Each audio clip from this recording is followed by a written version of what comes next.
Hi, my name is Carrie Ray Barnum. I am the Executive Director of New Shelves Books, and we are here for Free Advice Friday, the hour every Friday where we talk about book marketing, publishing, and the business of being an author. If you'd like to join us live, please do so by going to newshelves.com/FAF, and we would love to have you. We do also take emailed questions in if you cannot join us live at 10 a.m. Eastern on Fridays. And to do that, just email info at newshelves.com, and we are going to start off with a emailed in question. So let me pull that one up. And so the question here comes from Meredith. Meredith has just finished a short story that was published in a crime anthology. Congratulations. There's a virtual launch scheduled for the end of January. The book will be available in two formats, ebook and hard copy on Amazon. The questions here are, what can I be doing on social media and in real life to support the book launch and the fellow anthology authors before and after the launch? And then what can the author do as an individual contributor to raise their own profile as an emerging author, particularly on her own website? So this has a couple of questions here, and let's jump into those. So the first one is going to be, what can you do on social media and in real life? Well, anthologies are really fun because you have this opportunity to network and to play off of other authors. So this is a great time to seek out the other authors in the anthology. Ask them if they would like to do a newsletter swap. Ask if they would be willing to write a guest blog for your website, or if you can interview them for a YouTube series or something. This is a really great time where you can really form collaborations outside of the anthology so that you guys can partner up in a longer term way. So that's really fun. I would also consider, are you doing any book signings or any events? Do any of the authors live near you? If they do, if you have another author that's kind of close to you, could you grab one or two of them and ask the local bookstore if they would be willing to do a signing? Or could you do something at the local library? I think that that's always fun, and stores and libraries and places often like when a group of authors come to them and ask to do an event, because they know that means that it's not just one author drawing in people, it's multiple authors drawing in a bigger crowd. And the more people that are coming into a store, the more chance for a sale. Given the time of year, you may want to make sure that you're reaching out and letting them know you understand it may not be January, it might be February, and kind of letting them know that, but that's an idea there. Some other ideas would include, can you do a Facebook launch party? Can you do a social media launch party where you're doing a live and celebrating with other people? And also, this is a great time to join those other people's lists, their newsletters lists, see what they're doing, especially if they're kind of already launched and established.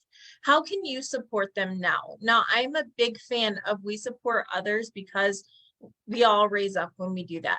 But what's nice is that sometimes when you connect with people in that way, when you show support for them, you're on their radar. So when your first book comes out, they in turn are more likely to support you. Now, I'm not saying we only support people because we want something out of it down the line, but I am saying that if you build the connection and the relationship, that is something that may come back and bless you later on. And so I think that now's a really good time because you have a reason to be in contact and connection with these people. So now's a really good time to jump into that.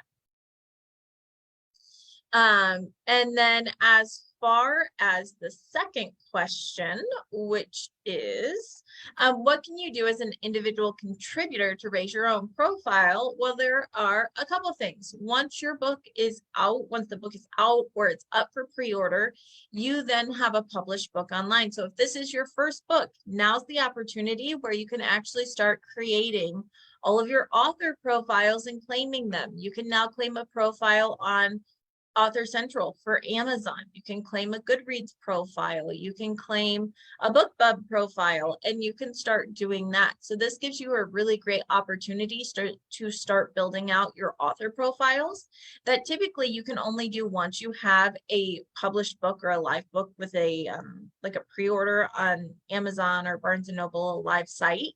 You now have that if your story is in that book, and you can start creating those profiles, which means you can start using them before your first full book launch, which is amazing. That's a great opportunity for you. So I would take advantage of that. Make sure you're plugging those links and that contact into your website. And also make sure that you are promoting well. Make sure that you're building your list and building your audience, especially if whatever anthology you're writing in is the same genre that you hope to release to later. Start building your newsletter list. Invite everyone that is buying that anthology or that you're marketing the anthology to sign up for your newsletter list, because that's a potential customer down the road.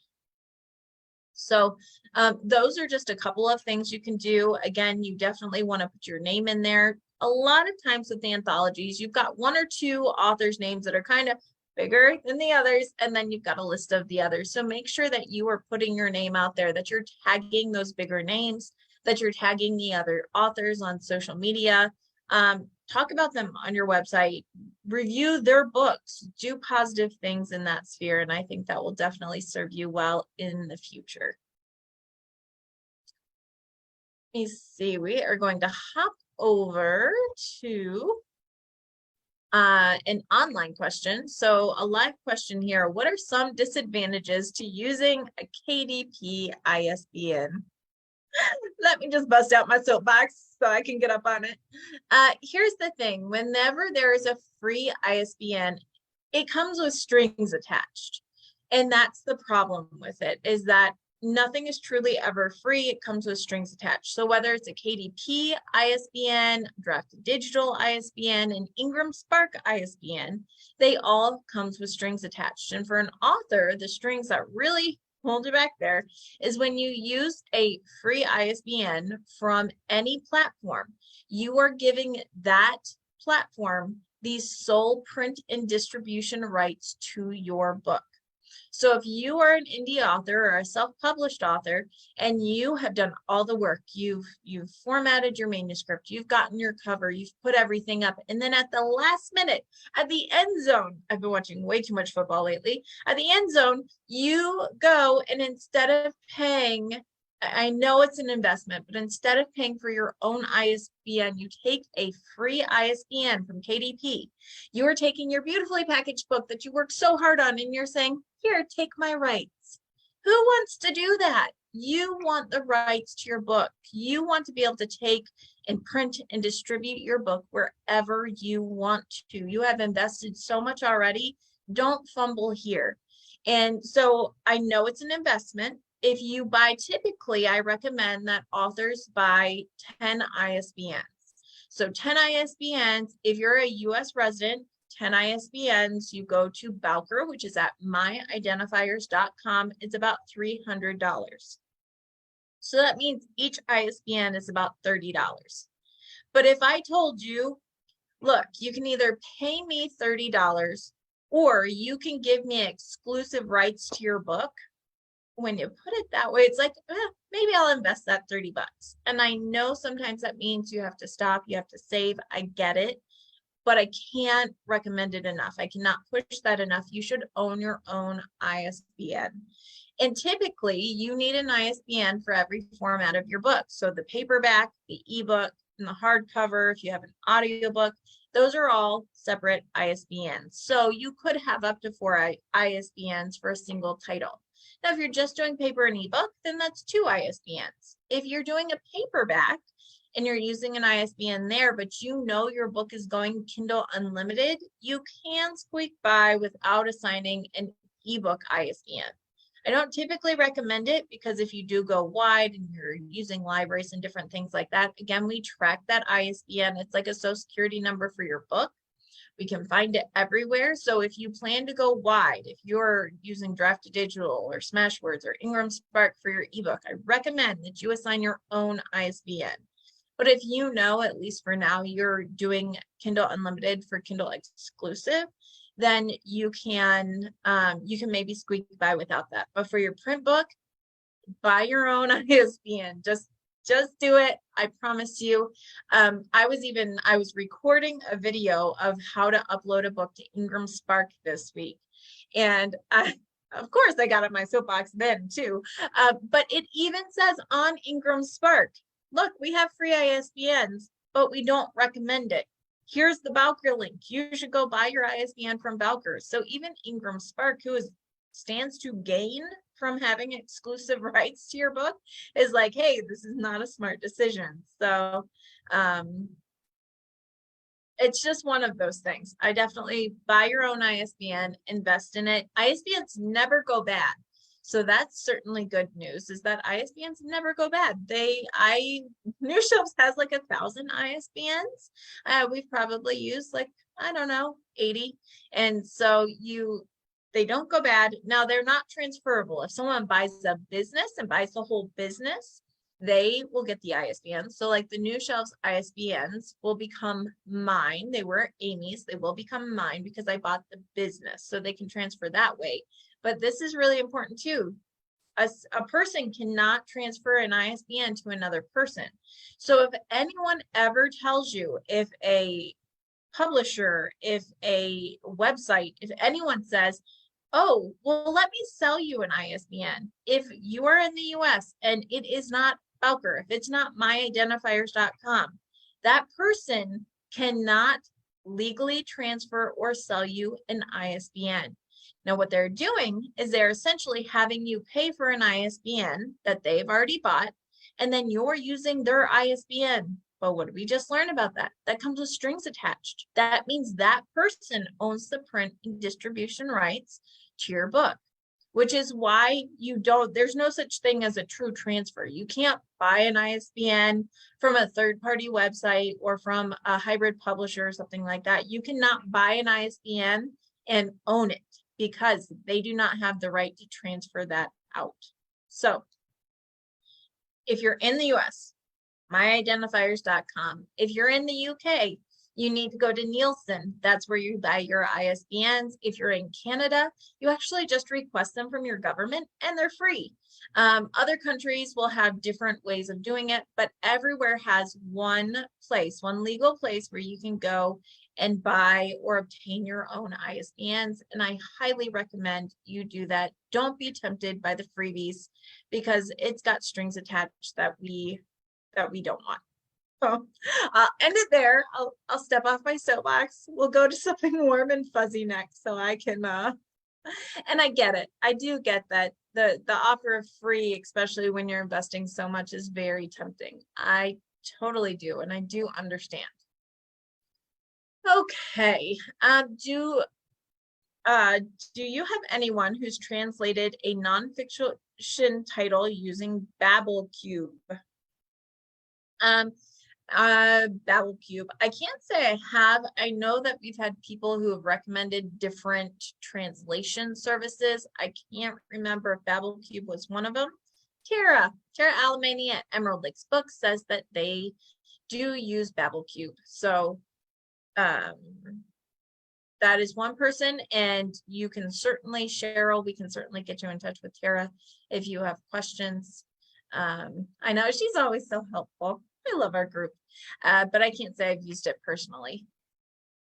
I will say, we talked about this a little bit last week, that nonfiction titles in Spanish are skyrocketing, especially business, self-help, and inspirational titles in Spanish. Those sales are going crazy. So it may be a good time to look for that type of translation. Let me pop on over. All right, so this question is more on the writing side, and this question is about how to deal with an edited manuscript. So when you, if you've worked with an editor, chances are you've gotten back your Word document, and your Word document has something called track changes, and it also probably has comments. How do we handle those? So I don't actually have an edited or a document with comments and edits. So I'm going to show you both parts of those. So we can dive into, we can take a messy journey into Microsoft Word in the world of Carrie and how I use it. So let me share the screen. All right, so this right here, all right, this right here is just a document. I actually have just information because I was doing an Ingram Spark upload. So if I am going to make comments on something, I'm going to do track changes. So track changes is where you're tracking everything you change. That means, yes, see, it's got all commenting, formatting, it's all the things. So this is essentially saying I can track everything. So if I am commenting on your description or your manuscript and I say, oh, a comma belongs here, it will track some of those changes.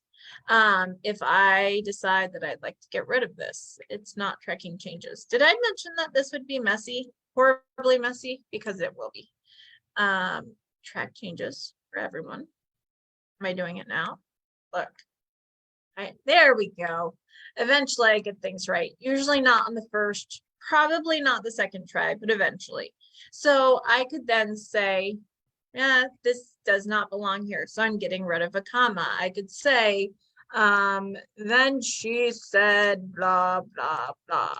And I could add things in that way. And again, it'll show up in red. So you can see what changes are made and you can review them. And when we do that, we also can do comments. So I could leave a comment here that says, I love this part.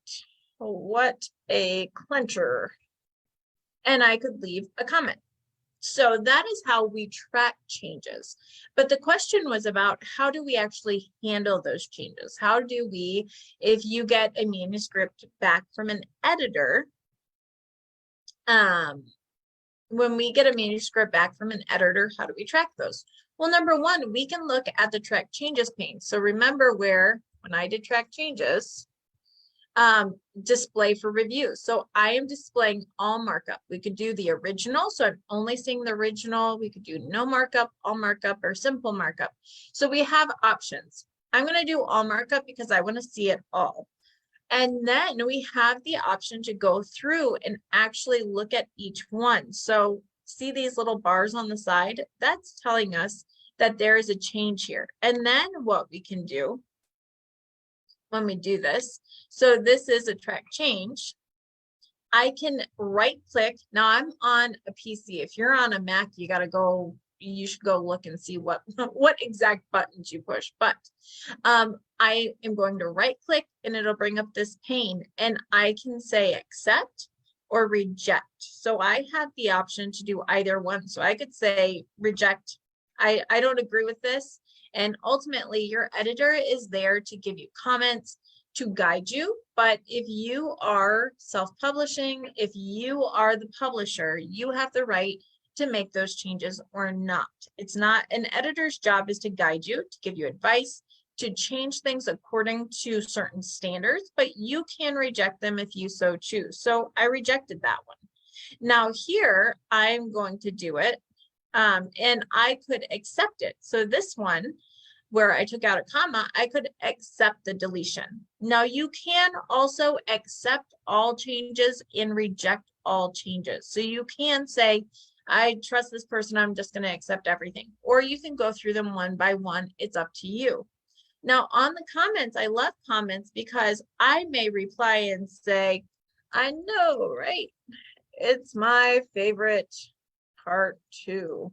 And I could have a comment there, but maybe I'm ready to just get rid of this comment. Well, you can go here where it says move the thread, and there are options. You can delete the thread where you're just deleting the whole comma, or you can resolve it. So I'm going to say it's all taken care of. Or I can go in and say, I need to delete this. I want it off my manuscript, and you simply delete it. So that is the very basics of how to handle edited documents in Word. I know there are so many amazing YouTube videos and things like that for if you want higher level, more detail, if you're on an Apple instead of a PC. I'm sorry, a Mac instead of a PC, you certainly have more options, but that is a very basic dive into Word. And hopefully that helps answer the question that you had there. I know we've got more questions. Has anyone gone to the American Library Association annual festival? Is it beneficial to published authors? So certainly we can have chat on the side. I can't say that I have never personally been to the ALA annual festival. I do have clients who have been, and the overwhelming feedback was that if you are personally there, it is a great networking opportunity. It's a place where you can sign books. It's a way for you to physically be there and kind of make connections. I have heard that unless you are there or you personally have someone there, a publisher, someone who has a limited number of books that is really representing you, just getting your book on a shelf there or on a list there isn't going to do you much good. It is all about networking and connections. For some people, I've heard that they've had great experiences and made a lot of connections. Others, not so much. I think it's what you put into it. And also, is your book really a good fit for the library market? And I think that's for a lot of festivals. I think that's for a lot of in-person events. Are you really a good fit for the market? And then how are you in person? Are you someone who's going to go, you're going to chat, you're going to be friendly? Are you going to hand out business cards and ask for people's email addresses? If so, you could probably get a lot out of it. But just being there doesn't necessarily give you credibility as an author. It just gives you a chance to connect, to network, and to sell your book in person. And if you have the personality for that, absolutely it can be fabulous. If you don't, if you're very uncomfortable in person, if you're kind of one who's going to just stand there, it's probably not the spot for you. And it's probably not only going to cause you anxiety, it's probably not going to be worth the investment. And certainly if anyone else has different experiences, please drop them in the chat. We always love to share those experiences. All right, when and how do you get started with the audio version of your book? So that kind of depends on the book and the author and the publisher. So for some books, they will release the audiobook at the same time as the paperback and the ebook. But that's typically for a series that's already well known, an author that's well known, someone that's already established. For many, many authors and publishers, what they do is they release the ebook in the paperback first, or the ebook in the hardcover, depending on the publisher. They will release that first. If it then starts to pick up and is doing well, they decide to invest in the audiobook. Sometimes that's 3 months later, 6 months, a year, but it definitely depends on how the book is performing. Excuse me, it depends on how the book is performing and if it seems like a good investment. It will also depend on your genre. You need to do research on your genre and if books like yours are selling in audio. So there are certain books, like nonfiction business books, do very well in audiobook. Very, very well. A lot of mysteries, thrillers do very well. Fantasy and sci-fi does well. So it really depends on your genre. There are certain, like cookbooks, obviously just don't lend themselves to audiobook. So that would kind of change the story there. But it depends on the investment you have and how the book is performing and how you want to use it. Now, an audiobook can go very quickly. If you are going through, let's say you're going to go through audio or Find a Way Voices, you're getting someone else to narrate, you're putting it up, you've got narrator samples, you decide on one, you send them the manuscript, your book is fairly small, it gets done, and it can be up and running in a matter of 2 or 3 months. But if you are learning how to read your own book, if you are setting up your own space, if you need equipment, if it can certainly take much longer. I don't know if Trina's on the call, but Trina, a friend and client, started her audiobook and she's like, it'll be done pretty quickly. And then you know what happened? It did not go very quickly. I think it's turning out beautifully, but it took much longer than anticipated. She was reading her own book and she had to train herself and train on how to read. And then there were edits and all of those steps. So it can be a long process. Typically 3 to 4 months is pretty common, but that's if you're working with a trained voice artist and voice actor. So there you go. And again, it depends on your audience and what you're willing to invest in that audiobook. Do you recommend promotional items, custom-made bookmarks with image of the book cover, etc., for handing out at book signings and other events? What are the best promotional items to use? Yes, I recommend that you have something for people to take with them. So of course we want people to buy our book, right? If you're at a book signing, you're at, I don't know, a library signing, whatever it is, you want people to take your book and you want them to buy it. But what if they don't? What if they don't have cash on them and you're at a cash only event? What if they are traveling and all you have is the hardcover and they don't want the hardcover because they're traveling? Yes, yes, yes. Give people something that they can take with them to remember you by, so they may decide to buy your book later, or just look you up online on social media or a website. So I do recommend that you do that. It can be as simple as a bookmark. And if you have a bookmark, I was talking to a client about that this week. If you have a bookmark, please, please, please, please, let's make sure there's a way for people to contact you. Let's make sure that, yes, have your book cover on there, but let's have at the very minimum your website on that bookmark. You can also leave an email or something like that, but give people a way to find and connect with you other than good old Google. Now you can do a bookmark and that's pretty standard. It makes sense. You can go something a little bit differently in creative. I have seen, but I don't know if Bob Eckstein is on the call, but Bob Eckstein has done, he had a book about stress. So he did the squish balls, like the stress balls, and that was really fun. I have seen fans. Julia Daly has Southern Fiction, and she did like a fan that, I don't know, I call them church fans because that's what I remember them from, was revival tents, but like a paper fan, and it had her information on there. I have seen chapstick, which is a good one. People like chapstick and they don't throw it away and they use it in public. So many different ways and creative ways. If you can do something that ties into your book, all the better. So I have a client who has a cozy mystery series, but what she does is she has a little card. It's a recipe card, and she has her main character loves bread pudding and she eats it in the book, or makes it in the book. So it's a recipe card with that bread pudding recipe on one side and the book information on the other side. So again, just fun stuff there.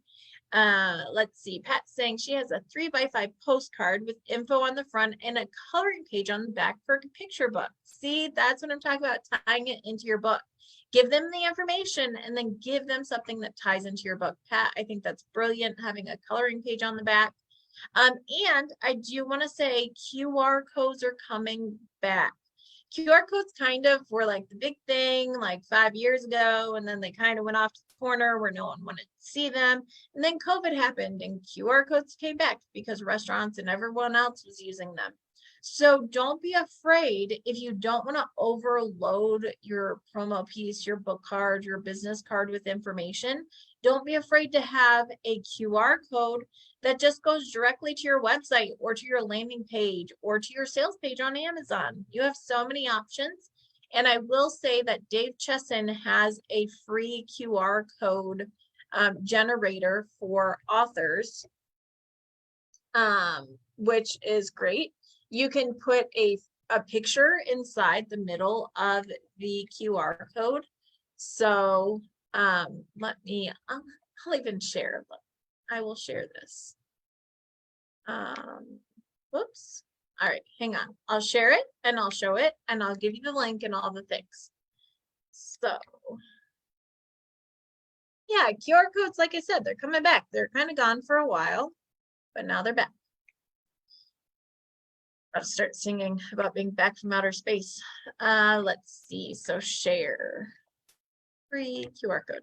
All right. So this is from Kindlepreneur. This is Dave Chesson. Fabulous. And so here, this is like you download your QR code, but you can enter a URL. So I could say, I want people to go to newshelves.com. And then you can even upload an image if you'd like. Lord knows what images I actually have here. Let's go find one. I don't even have anything in my picture one. I obviously was not planning on doing this today, which, I mean, when am I ever super prepared here, but that's fine. Let's see, Free Advice Fridays, here we go.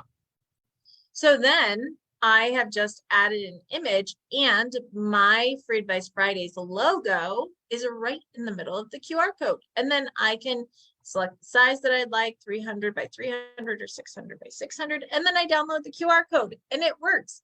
If you were to go download the QR code and then actually pull it up, it would work. So this is a nice feature. Again, it's free and it's fabulous. And let's see so something cat related. Yes. So Eileen, your new book is All the Furs and Feathers, I believe. Is it All the Furs and Feathers? Correct me if I'm wrong. I want to get your title correct. But your new book is cat related. Oh my gosh, you have the whole title right there. All the Furs and Feathers. Yes. Something cat related. Yeah. So you could have something that maybe had like cat. I know your like cover has some very like swanky cats and dressed up cats on it. You could have something like that where it was kind of branded like that. You could have something, I mean, if you do something like a cat toy would be too specific because then you are kind of targeting cat owners rather than just readers. But I mean, maybe that will work because your book would certainly appeal to cat owners. So yeah, what other ways can you use QR codes? So QR codes, the purpose of a QR code is so that when you have something in print, it's easy for people to find another website or another resource online. So it would typically be if you have your book one sheet could have a QR code on it. Your business card could have a QR code. If you have a in-person sign or ad, so let's say you're doing a book signing and you have a promo piece for your book signing, you could have a QR code on it for people to go and sign up for your newsletter. Or I wouldn't necessarily have a QR code that goes directly to something like Amazon sales page, especially if you're doing book signings in a bookstore. Probably wouldn't go over well. But you could do it to your newsletter sign up. You could do it to your website, different things like that. So when using a QR code, it's really the idea of when you are physically sending people something or you are in person and you want them to easily be able to access information online, that's where we would be using a QR code. Let me see. All right, Joanna, I've got your question here and let me dig into it. All right, so Joanna's question is about doing a second edition of a book. So if you're doing a second edition of a book, let's say your first book was published by a publisher, you have since gotten your rights back and you would like to publish a second edition of your book under your own publishing company. How do you do that? What's involved? And do things like your reviews transfer. So that's a really big topic, but I'll try to distill it down to the 3 or 5 minute version. So if you have a version of your book out, you now have your rights and you're going to do a second edition of the book. Number one, you need to make sure that if you are going to be doing a second edition, that you have the rights of distribution, and you need to make sure that you request that the the publisher or whoever ceases distribution and printing, excuse me, of the older edition of your book. Essentially, you don't want an active first and second edition. The first edition kind of should be retired as you put out the second edition. So that's step one. You want to make sure of that. Step two, when you are going to do a second edition of your book, set up your publishing name, your publishing company, and for the love, please go buy your own ISBNs or go to the place where you get them officially from your country. So you want to get your own ISBNs. Then you make any updates to your files. If you have edits you need to make to your interior files, you will need to change your copyright page because you'll need to update your ISBN there. You'll need to update the publisher information. So you may either have the source files, meaning the files that were used to create your interior that you can have either learn to edit or you can edit, or if you don't have those from the previous publisher, you may have to go and format those files yourself or find a formatter to kind of start from scratch. Stinks, but you may have to do that. And then your cover, again, there will be some tweaks to your cover. Chances are you may need to take off the publisher's logo if it's on the spine, somewhere like that. You may need to update that. You may not have the rights to the cover. So you may have to, you can emulate that cover, but you may have to create your own cover or have a designer create your own cover. If your cover needs a refresher, an update, now is the time. You can do a brand new cover. What you cannot do if you want your Amazon reviews and things like that to transfer over. So you want them to go from first edition to second edition because you worked hard for those reviews. Very important. The author name and the title must remain the same. If your title is Carrie Loves Coffee, you cannot then go change the second edition to Carrie Loves Espresso, because if I do that, it's not the same title, it's not considered the same book, it will not link up on Amazon. So I can do that, but it's considered like a new book. Amazon will not link my reviews, they won't link the first and second edition if you have the exact same title. So I changed my cover completely, but I saved the title as Carrie Loves Coffee. My name's still on it, exactly the same. Once I publish that book to KDP, to Ingram Spark, what I can do is I can go to Amazon, either through my KDP account or Author Central, and I can ask that they link the first and second edition. And that's exactly what they will do. They will link the listing. So the first and second edition are linked together. All of the reviews from the first edition will come over to the second edition. You don't lose those.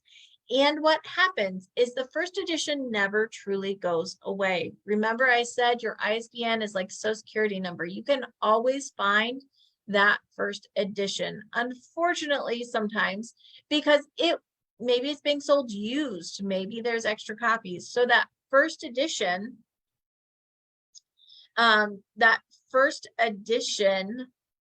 doesn't go away. It's always going to be searchable and it will always be for sale because again, it could be used copies. Amazon doesn't take it down. But when you link the first and second edition, what happens is the second edition will take precedence. So especially the more you push sales of the second edition, the more it's established in the marketplace, the second edition will show up first. It's what shows up on the Amazon page. Whatever's new is what will show up on top. So that is kind of the brief overview of how you get that done. And then of course, yes, you do have to relaunch, and relaunching is something for a second edition that's a little tricky because you've probably already sold the book to your warm market, to your friends and your family. Unless you are drastically changing this book, chances are they're not going to want to buy it again. They already bought that thing. They already read it. They already know the story, which means you have to work a little harder on relaunching and finding new readers and a new audience. So you definitely need a plan in place for how you're going to launch it, what strategies. That could be ebook price discounts, that could be going in Kindle Unlimited where you were wide before. It could be all sorts of things, just depending on your book. So that's something you definitely want to think of a strategy. And a little plug for New Shelves. If you are looking for someone to partner with you to help you create a plan and to consult, that's something that New Shelves does. So if you're looking for someone to kind of help walk you through these steps to make sure that you're checking all the boxes, please feel free to get in contact with us, just info@newshelves.com. And we would certainly love to talk to you about that, because that's one of the things that we do and we love to do. Yeah, so if you have, Richard, if you change the name of your book, your reviews won't carry over, which is so unfortunate. And again, if you change the author name, so if you were writing under Carrie Barnum and I decide I'm going to have a pen name that is, well, I can't tell you any of my secret pen names, then you'd know. If I decided to write under a pen name, then it wouldn't be considered. It's got to match on the basic metadata of the author and of the author and the title. Those are the big things that have to match. So let me see. Yes, what is the name of the company for the free QR code? It is Kindlepreneur. Kindlepreneur. I think I'm spelling this right. All right, Kindlepreneur. If you just do free QR code Dave Chesson in Google, it'll pop up. And I did also drop it in the chat here if you're joining us live on Free Advice Friday on Zoom. So I dropped it right in there. All right, you guys, we've got about 10 more minutes. If you have questions, let me know. Drop them in the chat. In the meantime, I wanted to show you guys something new that just popped up. I'm not seeing it on every profile, but I'm seeing it on a lot of them and I'm excited. So let me share something new that's happening on Amazon. There we go. All right, so a new thing that's happening on Amazon, you guys know I'm a big supporter of, if you're an author, go claim your author central profile, because it's a free spot, right? It's a free opportunity for you to have a space online, a landing page. So I am very excited. Road to the breaking. All right. So I'm very excited because they are starting to update the author central profiles. You will notice it used to be kind of a very static profile where it was your author photo was here and your bio was here and then your books were here.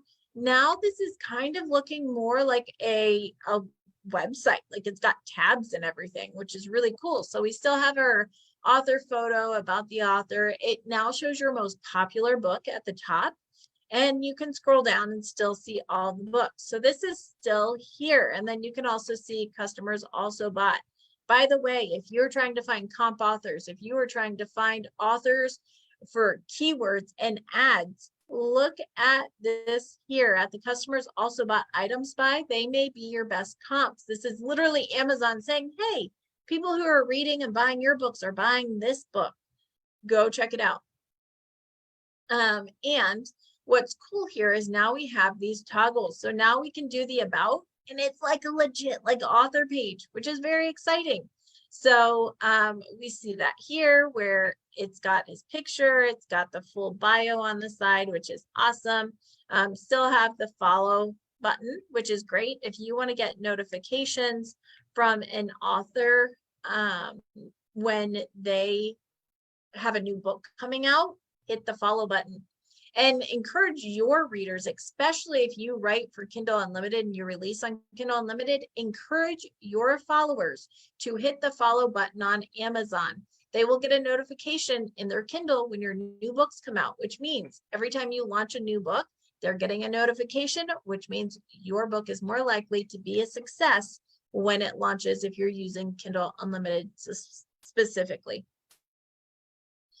Again, it lists all of your books, which I think is super cool. It lists all of your books out here, just like it did before, and it shows the other formats. So this is brand new. I noticed it this week. It's not on everybody's profile. I'm seeing some profiles that are not showing like this, but I'm seeing it more and more.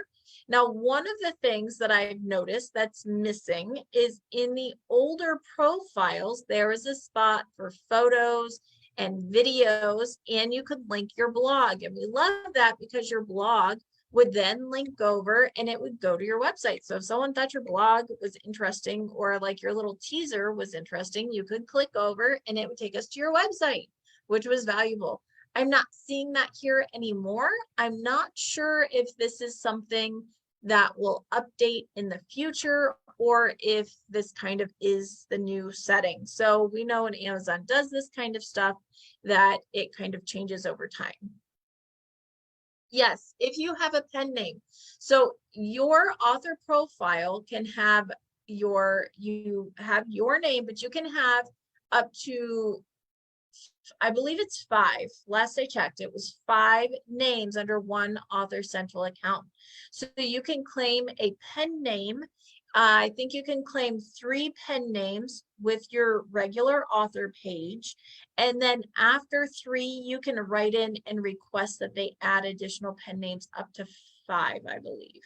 So you can have pen names and have a full author profile on Author Central for that as well, which links all your books together, which makes them easier to find. People can follow you, which is going to up your sales game.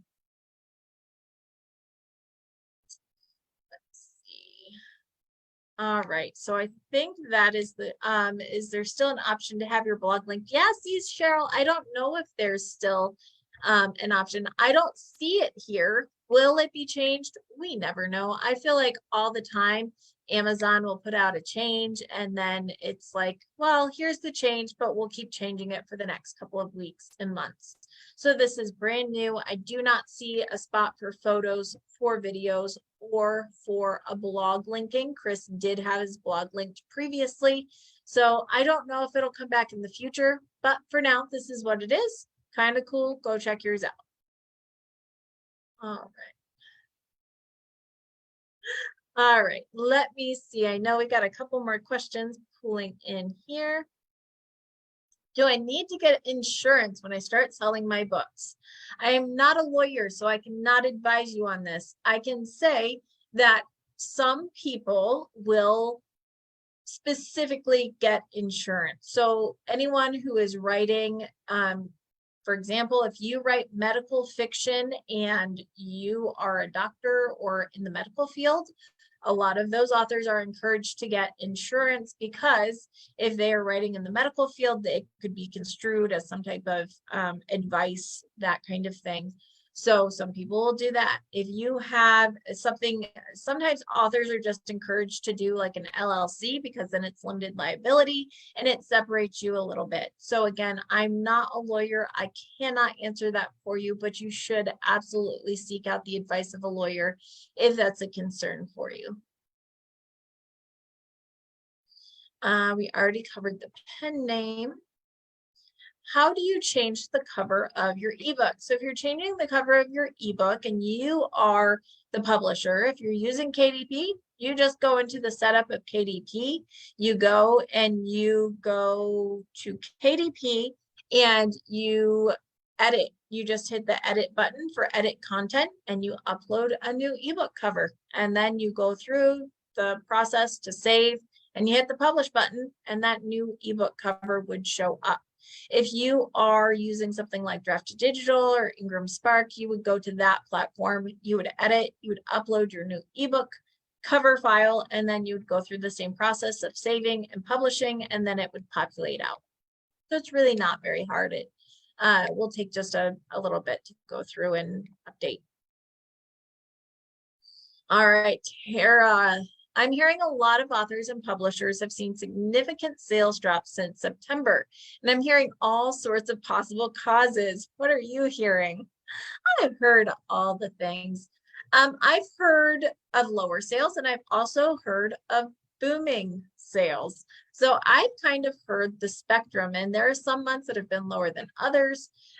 Rumors are always rampant. So here is the thing. We know that sales for print books are actually trending lower than they were last year. I think we talked about this last week. They're down about 14%. So the holiday sales rush of November, December is about 14% down from what it was last year. However, 2020 and 2021 had huge increases in print book sales. And so it kind of makes sense that eventually that's going to fall down a little bit. And I think that's what we're seeing. Our book sales are still higher than they were in 2019. So we do have growth from pre-pandemic. It's just during 2020 and 2021, book sales just skyrocketed. I'm seeing a lot of authors who are having success are in the subscription services. So people who are in Kindle Unlimited, seeing a lot of money still pumping in there. And I think what it is people are consolidating rather than paying out for a bunch of different books. They may say, I'll pay $9.99 and whatever I can read on Kindle is what I'm going to read.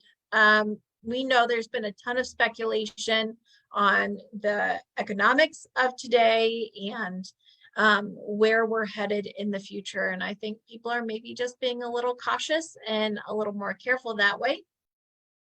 And I think that's kind of what we may be seeing. And I think sales of books have always had trends of up and down and up and down. And I think what we're also seeing is that the audiobook market is becoming more and more popular. And as it becomes more popular, sometimes that means as audiobooks are more accessible and as they're more popular, sometimes that means we will see a shift of sales from our other ebooks and even paperbacks where people are kind of consuming elsewhere. So if you're not in the audiobook market and you're not getting a piece of that action, you may just be seeing the loss, but not the increase in other areas. So I think that's part of it as well. I think also Amazon, if you do a lot of your sales on Amazon, Amazon has made a lot of changes since September. They've done changes on how books are ranked in categories. They have done algorithm changes. They have done keyword changes. So there have been a ton of changes. They're also changing some of how they run their ads and different things like that. So I think that people who are naturally getting more exposure on Amazon prior maybe aren't getting that same exposure anymore. And what I'm hearing more and more is that there is an increase of more authors selling books, but authors selling less books individually, if that makes sense. So if you had a raging bestseller that was doing really well, what we're seeing is maybe that book's not doing as well, but more authors are seeing a piece of the pie. So yeah, so Caroline saying my audiobook sales are outpacing ebook and print. It is definitely a growing market. Thank you, podcast. Exactly. I really think this is a driving factor that people aren't considering much, is that they're saying my sales are down, and they're seeing it in ebook and print. But unless you also have that book in audiobook, you're not seeing that the market is shifting a little bit. It's stretching a little bit. So I know that as Spotify bought Findaway Voices, and the idea with that is that Spotify really wants to bring audiobooks, not take audiobooks from Audible or audiobook listeners from Audible or somewhere else.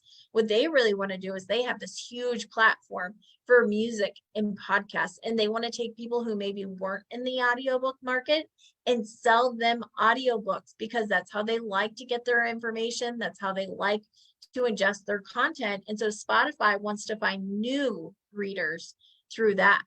But what I think we're also seeing is that sometimes people who were investing in digital or print assets are kind of shifting, and they are buying an audiobook. So if you don't have audiobooks, you're not seeing how it's shifting. You just see a loss. And I think that's really, really affecting the market. That's my personal opinion. And What I'm seeing and hearing, only time will tell, but I would definitely look into that and consider it.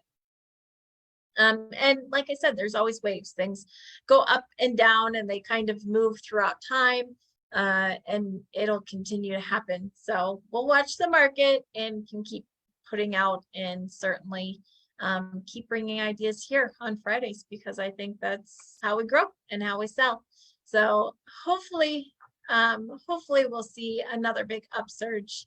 I certainly love the books, and there are people who will always want to order that print book. You want to hold it in your hand, and then there are people who will start to shift to other formats. Yeah, so and when we're looking at our ranking on Audible, yes, 30,000 bestseller rank on Amazon is good. Again, keep in mind how many books are in any like Kindle has literally millions of books. So if you're ranking in the top 100,000, you are actually on the top tier. Same thing for audiobooks. There's not quite as many audiobooks. So if you're looking at Audible ranking, but there's a couple 100,000 audiobooks. So yes, if you're ranking in the top 30, 50,000, you're doing great. All right, you guys, I think we're good for today. We will be back next week. It is right before Christmas, but we will still be here, same time, same place, Friday, 10 a.m. Eastern. We hope you join us. If you have questions throughout the week and you don't want to forget them, just shoot them over in an email, info@newshelves.com. I'll save them up and we'll answer them next week. Thanks for joining us and have an awesome weekend. Bye, everybody.